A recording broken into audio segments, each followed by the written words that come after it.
5.2 കോടി രൂപ ചെലവിട്ട് നവീകരണം നടത്തുന്ന ഇടിയഞ്ചിറ റെഗുലേറ്ററിന്റെ നിർമ്മാണം നടന്നുകൊണ്ടിരിക്കുമ്പോൾ തന്നെ പടിഞ്ഞാറ് വശത്തെ വളയം ബണ്ട് പൊട്ടി നിർമ്മാണം നിലച്ച സാഹചര്യത്തിൽ വിജിലൻസ് അന്വേഷിക്കണമെന്ന് കോൺഗ്രസ് നേതാക്കൾ. നിർമ്മാണത്തിലെ അഴിമതികൾ വെളിച്ചത്ത് കൊണ്ടുവരണമെന്നും നേതാക്കൾ ആവശ്യപ്പെട്ടു. ഇതുമായി ബന്ധപ്പെട്ട് കളക്ടർക്ക് പരാതി നൽകുമെന്നും നേതാക്കൾ അറിയിച്ചു.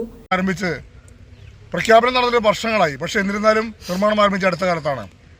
ഈ കോൾ സീസണിൽ തന്നെ കർഷകന് ഇതുമായി ബന്ധപ്പെട്ടുകൊണ്ട് KLDC കനാലിൽ ഉപ്പുവെള്ളം കയറി കൃഷിക്ക് വമ്പിച്ച നഷ്ടമുണ്ടായിരിക്കുകയാണ്. ഇതുമായി ബന്ധപ്പെട്ടുകൊണ്ട് കോൾ കർഷകന് വലിയ നാശമാണ് ഉണ്ടായിരിക്കുന്നത്.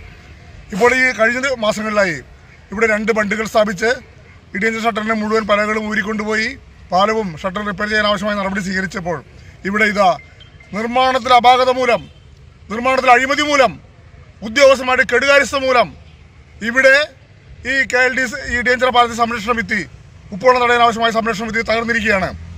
തകർന്ന് വമ്പിച്ച നാശമാണ് ഉണ്ടായിരിക്കുന്നത്. മാത്രമല്ല ഇതുമായി ബന്ധപ്പെട്ടുകൊണ്ട് ഇതിന് കൊണ്ടുവന്നുള്ള മെഷീനറികളടക്കം വെള്ളത്തിൽ മുങ്ങിക്കിടക്കുകയാണ്. MLA അഴിമതികൾ, MLA അഴിമതിക്ക് കൂട്ടുനിൽക്കുന്നു, നിർമ്മാണത്തിൽ അഴിമതിക്ക് കൂട്ടുനിൽക്കുന്നു, കരാറുകാരുടെ കളിപ്പാവയായി MLA മാറിയിരിക്കുന്നു. ഇതാണ് ഈ പ്രതിഭാസത്തിന് കാരണമെന്നാണ് ഞങ്ങൾ മനസ്സിലാക്കുന്നത്. അതുകൊണ്ട് ഇതുമായി ബന്ധപ്പെട്ട നിർമ്മാണത്തിലെ മുഴുവൻ കാര്യങ്ങളും ഈ ബിൽഡപ്പ് കേരളയിൽ നിർമ്മിക്കുന്ന ഈ പാലത്തിൻ്റെയും അതുപോലെ ഷട്ടറിൻ്റെയും അതുപോലെ ബണ്ടിൻ്റെയും നിർമ്മാണം ഉൾപ്പെടെയുള്ള മുഴുവൻ കാര്യങ്ങളും വിജിലൻസ് അന്വേഷണം നടത്തി ആവശ്യമായ പരിശോധന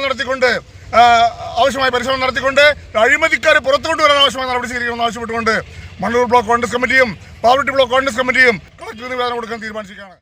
DCC സെക്രട്ടറിമാരായ PK രാജൻ, സിജു പാവറട്ടി, ബ്ലോക്ക് കോൺഗ്രസ് പ്രസിഡന്റുമാരായ KS Deepan, CJ Stanley, Congress നേതാക്കളായ Clement Francis, PB Girish, PP Stephen, Manikandan Mancharambath, Syed Muhammad, Anto Lijo, Sunil സുശശ്രീ, PM സലാം, സിറാജ് തിരുനെല്ലൂർ, MB ജമാൽ എന്നിവരാണ് സ്ഥലം സന്ദർശിച്ചത്.